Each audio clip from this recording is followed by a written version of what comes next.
ஒவ்வொரு வருஷமும் பாப்பாவோட பர்த்டேக்கு உண்டியல் உடச்சி நாங்கள் வந்து அந்த பணத்தில் வந்து கோல்டு ஏன்னா அவளுக்கு தேவையான பொருள் வாங்குவோன்னு உங்களுக்கே தெரியும்.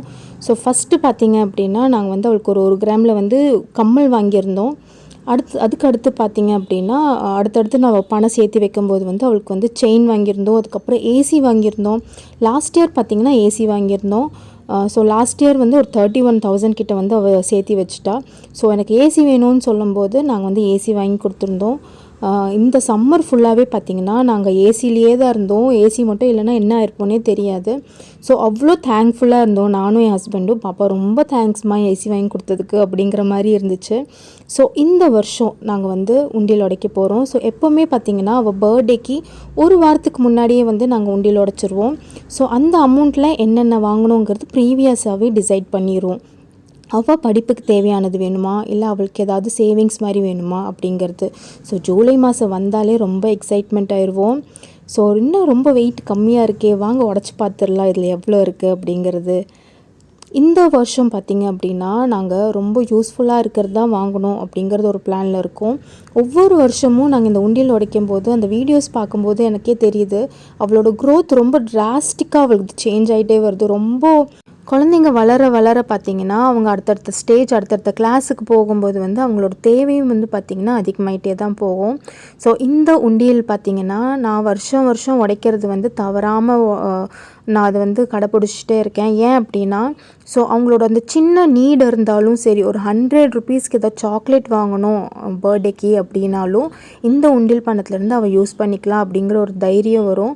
இன்னொன்று வந்து ஒவ்வொரு வருஷமும் நான் என்ன யூஸ்ஃபுல்லாக சேர்த்து வச்சுருக்கேன் அப்படிங்கிறது அவள் வந்து திரும்பி பார்க்கும்போது அவளுக்கே தெரியும். ஒரு கோல்டு கம்மலாக இருந்தாலும் சரி, ஒரு கோல்டு செயினாக இருந்தாலும் சரி, அவ்வளோ பெரிய ஏசியாக இருந்தாலும் சரி, இப்போ அடுத்தடுத்து வாங்க போகிறது இருந்தாலும் சரி, அதெல்லாமே நான் வந்து சேர்த்தி வச்ச பணத்தில் வந்து நான் வாங்கியிருக்கேன் அப்படிங்கிறது ஒரு ஹாப்பினஸ் அவளுக்கு கண்டிப்பாக இருக்கும். ஃப்யூச்சரில் இன்னமும் அவள் சேவ் பண்ணி நிறைய திங்ஸ் வாங்குறதுக்கு இல்லை எதில் இன்வெஸ்ட் பண்ணுறதுக்கு அவளுக்கு ஹெல்ப்ஃபுல்லாக இருக்கும் அப்படிங்கிறது நம்பி நாங்கள் வந்து வருஷம் தவறாமல் நாங்கள் வந்து உண்டியலில் வந்து பணம் சேர்த்துறது ரொம்பவே வந்து தவறாமல் பண்ணிகிட்ருக்கோம் நாங்கள். அதுவும் உண்டியலில் சேர்க்குறது பார்த்திங்கன்னா, ஏன் நீங்கள் வந்து மண் உண்டியல் வாங்கியிருக்கீங்க, நீங்கள் சில்வர் உண்டியல் வாங்கி அதை வந்து நீங்கள் லாக் போட்டு கூட நீங்கள் யூஸ் பண்ணலாமே, அது அடுத்தடுத்து நீங்கள் வந்து அது யூஸ் பண்ணிகிட்டே இருக்கலாம், ஒன் டைம் இன்வெஸ்ட்மெண்ட் மாதிரி இருக்கும் அப்படின்னலாம் நிறைய பேர் சொன்னாங்க. ஸோ ஏதோ ஒரு அவசரம் எனக்கு வந்து அர்ஜெண்ட்டாக பணம் வேணும் அப்படின்னா கண்டிப்பாக நம்ம அந்த உண்டியலில் சாவி இருக்கும் நம்மக்கிட்ட, அந்த உண்டியலேருந்து தான் திறந்து நம்ம வந்து எவ்வளோ கண்ட்ரோலாக இருந்தாலும் அந்த உண்டியில் இருக்கிற பணத்தை வந்து ஒரு 500ஆவது கண்டிப்பாக எடுப்போம் நம்ம. ஸோ இந்த மாதிரி மண்ணுண்டியல் வாங்கி வச்சிட்டோன்னா நீங்கள் உடச்சி தான் எடுத்தாகணும். நானும் பார்த்திங்கன்னா ஏதாவது பணம் எடுத்து பார்க்கலாமா, ஒரு 10 ருபீஸாவது எடுத்து பார்க்கலாமான்னு இந்த மண்ணுண்டியலில் சீப்பு ஏதோ ஒன்று போட்டு அப்படியே இழுக்கிறதுக்கெல்லாம் நாங்கள் ட்ரை பண்ணியிருக்கோம். 100% வந்ததே இல்லைங்க. அப்படியே வந்தாலும் அது கிழிஞ்சு தான் வரும். அதனால் பார்த்திங்க அப்படின்னா நான் வந்து எப்போவுமே மண்ணுண்டியல் தான் பெஸ்ட் அப்படின்னு சொல்லிட்டு ஒரு 200-250 வருஷத்துக்கு போனாலும் பரவாயில்லன்னு சொல்லிட்டு அவளுக்கு கலராக மண்ணுண்டியல் வந்து அவளுக்கு வாங்கி ட்ரெடிஷ்னலாக இருக்கிற மண்ணுண்டியல் வந்து அவளுக்கு வாங்கி கொடுத்துருவோம். ஸோ பார்த்திங்கன்னா 100 ருபீஸ் நோட்டு, காயின்ஸு, அப்புறம் 500 ருபீஸ் நோட்டு இது எல்லாமே பாப்பா எண்ணிகிட்ருக்கான். பின்னாடி என்னோடய ஹஸ்பண்ட் வந்து எனக்கு கவுண்ட் பண்ணி கொடுக்கறதுக்கு வந்து அவர் ஹெல்ப் பண்ணிகிட்டு இருந்தார். நான் எப்போவுமே டினாமினேஷன் எழுதி அது எவ்வளோ வருது அப்படிங்கிறத பார்த்துட்டு வந்து நாங்கள் யூஸ் பண்ணிப்போம். இந்த சில்லற காசு எல்லாமே பார்த்திங்க அப்படின்னா நாங்கள் ஷாப் வச்சுருக்கறனால எங்களுக்கு அது ரொம்ப யூஸ்ஃபுல்லாக இருக்கும். மிச்சம் இந்த 500 நோட்டு அதெல்லாமே வந்து அவளுக்கு என்ன வாங்குகிறோமோ அதுக்கு நாங்கள் கொடுத்துருவோம். ஸோ என்ன அமௌண்ட்டு வந்து அவள் சேர்த்து வச்சுருப்பா அப்படின்னு கெஸ் பண்ணுங்கள்.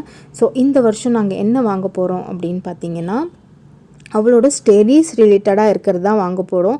நாங்கள் இது சேர்த்து வைக்கும் போதே என்ன வாங்க போகிறோம் அப்படிங்கிறது டிசைட் பண்ணியிருந்தோம். மிச்சம் இருக்கிற காசில் வந்து கண்டிப்பாக கோல்டு தான் வாங்குவோம் அப்படிங்கிறது மாதிரி இருந்துச்சு. ஸோ அவள் சேர்த்து வச்சுருக்கிற காசில் பார்த்திங்கன்னா நாங்கள் வந்து அவளுக்கு வந்து டேப் தான் வாங்கலாம் அப்படிங்கிற ஒரு பிளானில் இருக்கும். இப்போ இருக்கிற ஜென்ரேஷன் குழந்தைங்க வந்து என்ன இருந்தாலும் அது வந்து ஒரு ஆன்லைனில் சர்ச் பண்ணுறது, இல்லைனா வந்து ஒரு பேசிக்காக இருக்கிற ஒரு சம்ஸ் வந்து எப்படி ஈஸியாக போடுறதுலேருந்து டிஐஒய்லேருந்து நிறைய பார்த்துட்ருக்காங்க. ரொம்ப யூஸ்ஃபுல்லாகவும் இருக்கும் அவளுக்கு டேபு. ஸோ என்னோடய ஃபோனு அவங்க அப்பாவோட ஃபோனு வாங்கி அவள் வந்து யூஸ் பண்ணிகிட்ருப்பா.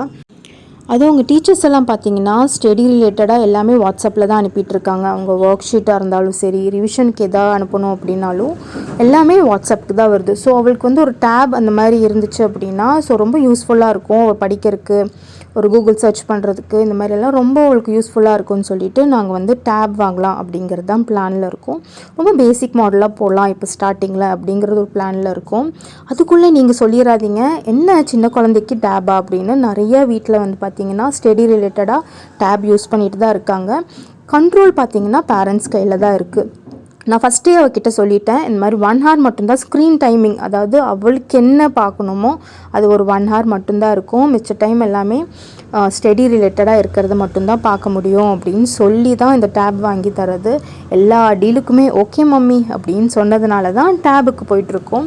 ஸோ நாங்கள் எவ்வளோ அமௌண்ட் வந்து சேர்த்திருக்கோம் அப்படின்னு பார்த்தீங்கன்னா 14,288 ரூபா சேர்த்திருக்கா பாப்பா. அவளுக்கு வந்து ஒரு பேசிக் மாடல் டேபும் மிச்சம் இருக்கிற பணத்தில் வந்து ஒரு 1/2 கிராம் வந்தாலும் பரவாயில்ல அப்படின்னு சொல்லிட்டு கோல்டு காயின் தான் வாங்க போகிறோம். ஸோ உங்களுக்கு இந்த வீடியோ பிடிச்சிருந்தா கண்டிப்பாக லைக் ஷேர் பண்ணி சப்ஸ்கிரைப் பண்ணுங்கள். பாப்பா பார்த்திங்க அப்படின்னா காயின்ஸ்ன்றதுல ரொம்பவே மும்மரமாக இருக்கா. ஸோ சேஞ்சஸ் அது எல்லாமே நிறைய என்ன சேஞ்ச் ஒரு 10 ரூபா 20 ரூபா என்ன பேக்கில் இருக்கோ அதை எடுத்து அவள் கையில் கொடுத்துருவா. அவள் டைரெக்டாக எடுத்துகிட்டு போய் உண்டியலில் போட்டுருவா. குழந்தைங்களுக்கு சேவிங்ஸுங்கிறது சொல்லி கொடுக்கறது வந்து ரொம்பவே இம்பார்ட்டண்டான விஷயம். ஏன்னா ஃப்யூச்சரில் பார்த்திங்கன்னா ரொம்ப டஃப்பாக இருக்க போகுது. நம்மளோட ஃப்யூச்சர் எல்லாம் ரொம்ப ஈஸியாக இருந்துச்சுன்னு நான் நினைக்கிறேன். இப்போது இருக்கிற குழந்தைங்களோட ஃப்யூச்சர்ஸ் எல்லாம் பார்த்திங்கன்னா எந்த அளவுக்கு எடுத்துகிட்டு போக போகுது அப்படிங்கிறது தெரியல. ஒரு ஒரு பேசிக்காக வந்து ஏதோ வாங்கணும் செய்யணும் அப்படின்னாலும் அமௌண்ட் எப்படி சேர்த்து வைக்கணும், எதில் இன்வெஸ்ட் பண்ணணும் அப்படிங்கிறது இப்போலேருந்தே நம்ம வந்து எடுத்துகிட்டு வந்தால் தான் குழந்தைங்க வந்து.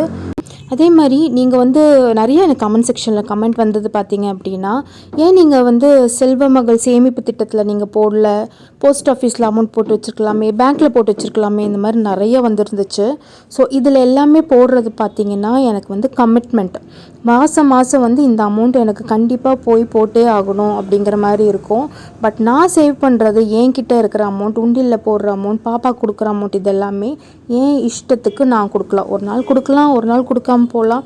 ஒரு நாள் நான் 5 rupees கூட போடுவேன், ஒரு நாள் 500 கூட போடுவேன். ஸோ இது வந்து என்னோட விருப்பமாக இருக்கும். அந்த போஸ்ட் ஆஃபீஸில் போடுறது இது எல்லாமே பார்த்திங்கன்னா எனக்கு வந்து அது ஒரு கமிட்மெண்ட்டாக போயிடும். ஒரு வருஷம் என்னால் போட முடியல அப்படின்னா அந்த பணம் அப்படியே லாக் ஆன மாதிரி இருக்கும். ஸோ நான் இப்போதைக்கு எந்த ஒரு கமிட்மெண்ட்லேயும் போய் சிக்கணும் அப்படிங்கிறது எனக்கு வந்து விருப்பமாகவே இல்லை. அதனால் பார்த்திங்கன்னா நான் ரொம்பவே சேஃபர் சைடாக உண்டியில் சேவ் பண்ணுறது, என்னோடய அக்கௌண்ட்டில் சேவ் பண்ணுறது, அவளுக்கு ஒரு கோல்டு காயினாக வாங்கி வைக்கிறது, இந்த மாதிரி ப்ராசஸில் தான் இறங்கியிருக்கேன். ஸோ ஹோப் உங்களுக்கு நான் சொல்கிறது வந்து புரியும்னு நினைக்கிறேன். நிறைய பேருக்கு வந்து பார்த்திங்கன்னா மாத சம்பளம் எனக்கு கண்டிப்பாக இது வந்துடும் அப்படின்ட்டு போகும்போது நீங்கள் வந்து தாராளமாக நீங்கள் போட முடியும். ஆஸ் அ பிஸ்னஸ் பண்ணிகிட்ருக்கோம், அந்த அமௌண்ட் வந்து உங்களுக்கு ஒரு வருஷம் ஒரு நாள் நல்லாயிருக்கும், ஒரு நாள் வந்து உங்களுக்கு வந்து ரொம்ப டவுன்ஃபாலாக இருக்கும் அப்படின்னா நீங்கள் அந்த கமிட்மெண்ட்டில் சிக்கும்போது நீங்கள் வந்து ரொம்பவே ஸ்ட்ரெஸ்ஃபுல்லான வாழ்க்கையில் போயிடும். இப்பொழுதைக்கு நான் அந்த ஸ்ட்ரெஸ் எடுக்க வேண்டாம் அப்படிங்கிற ஒரு முடிவில் தான் நான் பார்த்திங்கன்னா சேஃபாக இந்த மாதிரியெல்லாம் போட்டுட்ருக்கேன். ஸோ அடுத்து பாப்பாவுக்கு வந்து என்ன கிஃப்ட்டு வாங்கியிருக்கோம், டேப் வந்து என்னென்ன பர்ஃபார்மன்ஸோடு சேர்த்து நாங்கள் வாங்கியிருக்கோம், என்ன ரேட்டில் வாங்கியிருக்கோம், அவளுக்கு என்னென்ன கிஃப்ட்டு தரப்போகிறோம், சேவிங்ஸில் என்ன போக போகுது, இது எல்லாமே வந்து அடுத்தடுத்த வீடியோவில் உங்களுக்கு நான் போடுறேன். நான் போடுற வீடியோ எல்லாமே பார்த்திங்கன்னா யாரோ ஒருத்தங்களுக்கு யூஸ்ஃபுல்லாக இருந்தால் கூட ரொம்ப ஹாப்பியாக ஃபீல் பண்ணுவேன். அதனால் பார்த்திங்கன்னா நான் வந்து வருஷம் நான் வந்து வீடியோ போட்டுட்ருக்கேன். ஸோ ஹோப் இந்த வீடியோ உங்களுக்கு ஹெல்ப்ஃபுல்லாக இருக்கும் அப்படின்னு நம்புகிறேன். பாப்பாவும் ரொம்ப ஹாப்பி, உங்கள் பேரண்ட்ஸும், அதாவது நாங்கள் 2 பேரும் ரொம்பவே ஹாப்பி. ஸோ டேப் எவ்வளோ பெருசு வரும் அப்படின்னு சொல்லிட்டு அவள் வந்து பார்த்துட்டு இருந்தா. ஸோ நான் டிவி சைஸில் காமிச்சேன் எவ்வளோ பெருசு வரும் அப்படின்னு சொல்லிட்டு அவள் ரொம்ப கன்ஃபியூஷனில் கேட்டுட்டு இருந்தா. சின்ன உண்டில் வாங்கி அவங்களுக்கு பணம் சேர்த்துறதுக்கு வந்து நீங்கள் பழக்கப்படுத்திட்டீங்க அப்படின்னா அது வருஷம் அவங்களுக்கு வந்து ஒரு அடிக்ட் மாதிரி ஆயிரும். இந்த வருஷம் நான் என்ன வாங்க போகிறேன், யூஸ்ஃபுல்லாக என்ன வாங்க போகிறேன், எவ்வளோ சேர்ந்துருக்கு, பணத்தை தேவையில்லாமல் நான் வந்து செலவு பண்ணாமல் நான் உண்டியில் போட்டு நான் வந்து யூஸ்ஃபுல்லான திங்ஸ் வாங்க போகிறேன்னு சொல்லிட்டு குழந்தைங்க சேவ் பண்ணி வைப்பாங்க. ஸோ இப்போவே ஒரு உண்டியில் என்னங்க ஒரு 50 ரூபாலேருந்து ஒரு 200 ரூபாக்குள்ளே தான் வரும். தாராளமாக வாங்கி உங்ககிட்ட இருக்கிற செலவு போக இருக்கிற மிச்சமான சேஞ்ச் எல்லாமே உங்கள் குழந்தைங்க கிட்ட கொடுத்து சேவ் பண்ணி வைமா அப்படின்னு சொல்லி ஒரு சின்ன மோட்டிவேஷன் இருந்தால் போதும், குழந்தைங்க அழகாக சொன்ன பேச்சை கேட்பாங்க. எங்கள் அப்பா எனக்கு காலேஜ் டைமில் பார்த்தீங்கன்னா கை நிறைய சில்லற காசு கொடுப்பாரு. ஏன் அப்படின்னு கேட்டிங்கன்னா, நான் பஸ்ஸில் ட்ராவல் பண்ணும்போதோ, பசிச்சா குழந்தை ஏதாவது வாங்கி சாப்பிட்டுக்குவா அப்படின்னு சொல்லிட்டு கொடுப்பாங்க. இல்லைன்னா அவளுக்கு தேவையானது ஏதோ ஒரு எமர்ஜென்சிக்கு ஏதோ ஒரு பொருள் வாங்கணும்.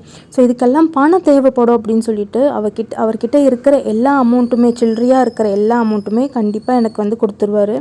நான் அந்த பணத்தையே வந்து சேர்த்தி வச்சு அந்த மந்த் எண்டில் வந்து ஏதோ எனக்கு தேவையானது வாங்கிட்டுருப்பேன். ஸோ அந்த ஒரு பழக்கம்தான் நான் இப்போ பாப்பாவுக்கு எடுத்துகிட்டு வரேன். ஸோ நம்ம பேரண்ட்ஸ் நமக்கு பணம் கொடுக்காம நம்மளால் சேர்த்து வைக்க முடியாது. அதனால் பேரண்ட்ஸ் கண்டிப்பாக வந்து உங்கள் குழந்தைங்களுக்கு பணம் கொடுங்க. யூஸ்ஃபுல்லாக இருக்கிறது வாங்கணும்னு சொல்லி கொடுங்க. ஒவ்வொரு டைமும் ஒவ்வொரு வருஷமும் என்னென்ன வாங்கணும் அப்படிங்கிறது ப்ரீவியஸாகவே பிளான் போட்டு பண்ணிங்க அப்படின்னா உங்களோட அந்த சேவிங்ஸ் வந்து ரொம்ப பெனிஃபிட்டாக போகும். ஸோ அடுத்தடுத்த வீடியோவில் நம்ம கேக் செய்கிறதுலேருந்து அவளுக்கு கிஃப்ட் வாங்குறதுலேருந்து ஃப்யூச்சருக்கு என்னென்ன பிளான் இருக்குது, அதே மாதிரி நகைச்சீட்டு நிறைய பேர் கேட்டிருந்தீங்க. நகைச்சீட்டுக்கு எப்படி எல்லாமே வந்து நீங்கள் பே பண்ணலாம் அப்படிங்கிறது எல்லாமே அடுத்தடுத்த வீடியோவில் உங்களுக்கு வரும். சப்ஸ்கிரைப் பண்ணி வச்சிட்டிங்கன்னா நான் போடுற அடுத்தடுத்த வீடியோ வந்து உங்களுக்கு அப்டேட்டடாக இருக்கும். ஸோ குழந்தைங்க பார்த்தீங்க அப்படின்னா ஒரு 2 இயர்ஸ் கழித்து அவங்கள பார்த்தீங்க அப்படின்னா அவங்களோட ஹைட்லேருந்து, அவங்க வெயிட்லேருந்து, அவங்களோட எஜுகேஷன் சிஸ்டம்லேருந்து, அவங்களோட ஃபீஸ்லேருந்து எல்லாமே அதிகம்தான் ஆகிட்டே இருக்கும் தவிர கம்மி கண்டிப்பாக ஆகாது. ஸோ இப்போது நம்ம பண்ணுற பிளான் மட்டும்தான் வந்து அவங்களோட ஃப்யூச்சரை வந்து டிசைட் பண்ணும்.